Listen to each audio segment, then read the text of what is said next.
Hi everyone, and welcome to another video for our stitch along. Today we're going to be working on these. Actually, the first video we'll be working on mostly these leaves, and then the second one will be these fun roses. So just to get started, these are the stems are stem stitch, but I actually wanted to show you another way you could do stems, and it is practicing your back stitch. So you do a layer of back stitch. I've started going through that, and let me do the last couple stitches here. This one is called a whipped back, and so here we go. What you do is you finish your line of back stitch, and then actually come back up, and all on top, so you see my back stitch, I am going to weave my needle in the same direction through every single stitch.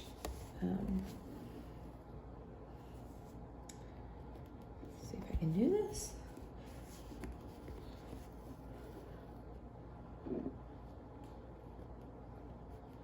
Depending on how long your stitches are, will kind of give a different illusion with, and how tight you pull it will give it a different illusion of this kind of twisted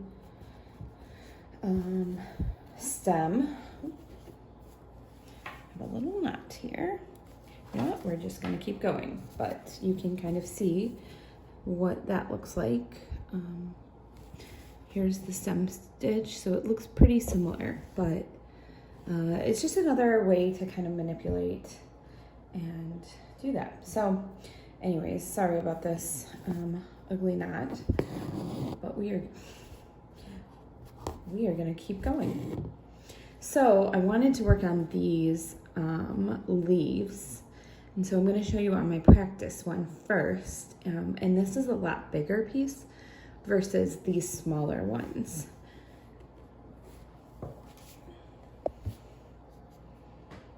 Over here with the practice, I didn't do a stem because you guys already know how to do that, but we have a leaf. And the first thing you want to do is kind of, I usually, you know, there's so many different variations of how to do this. You could look this up on YouTube and find so many different ways, but I typically, what I do is about 3/4 of the way, I just kind of make a marker and make one straight stitch, basically just along the middle. And then what you're going to do is you're going to kind of come up just to the right and a little lowered. I don't know if you can see basically where that is coming up, and pull that through. And then I go about, this is where you're just gonna have to practice and manipulate, but usually maybe like halfway down to start, and I cross over that marker line. So we're twisting here, and then we are going to come up through on just the other side, basically in the same line as that. So right there, it doesn't totally matter because that will get covered up. And then you are going to go down right next to and right below that first one. And then we're gonna keep going. I'm gonna make these stitches probably a little bigger than I normally would. You want to keep them pretty tight, but for the sake of time, I am coming up again, just a little bit off to the right, and a little lower, and then I am going to go down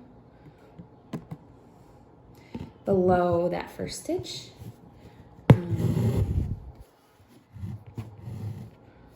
a little bit further. Again, you come up just to the right of that marker, and then I go back up. Now you can play a little around with this because this is just one way of many to essentially make this like leaf overlapping look. So we go down, over,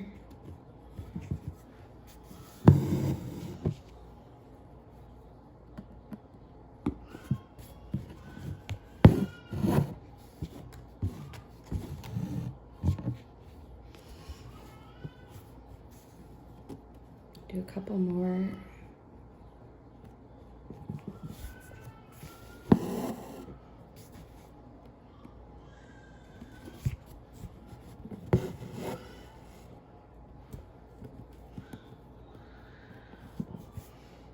If you don't like the way it's coming out, you know, you can kind of, once you finish, you can kind of fill in some of the stitches. I like to have mine pretty close, but some people do it a little bit different.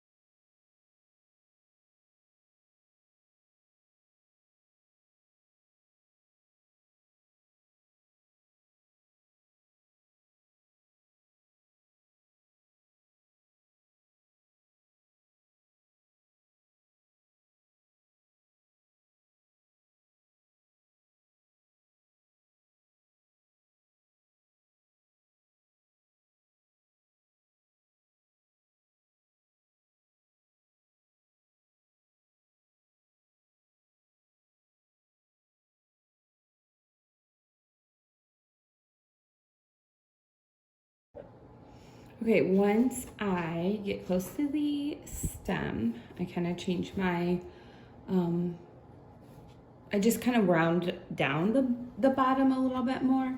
And so I'm not as much worrying about like the herringbone, like crossing over, but just mostly filling in some of these pieces. Again, I don't have a stem to really tuck it in to, but I might do one here and one here. I do, yeah, I do cross over as you're seeing, but I'm not necessarily following the same pattern. I might fill it in a little bit more on this side, and as you can see.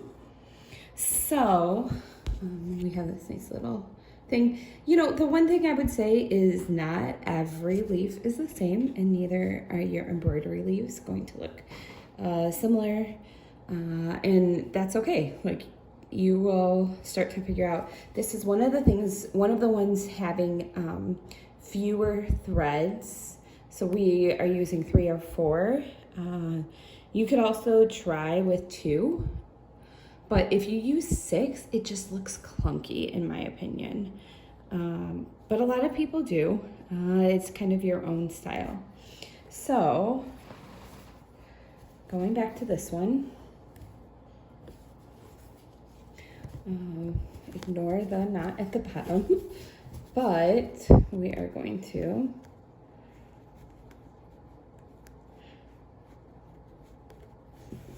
make our little marker. You can go the whole way. The reason that I don't is that I think it gets hard to fill in like the bottom right down there.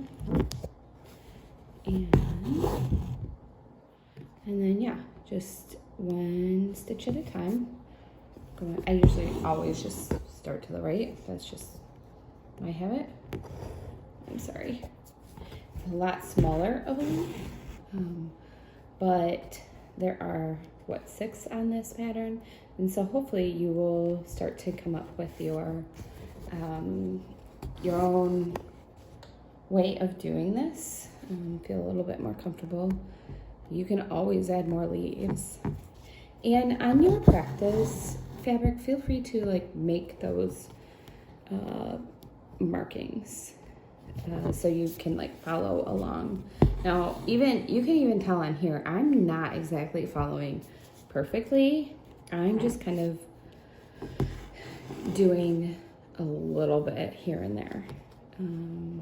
Sometimes I go over the line just to like make it feel a little more full.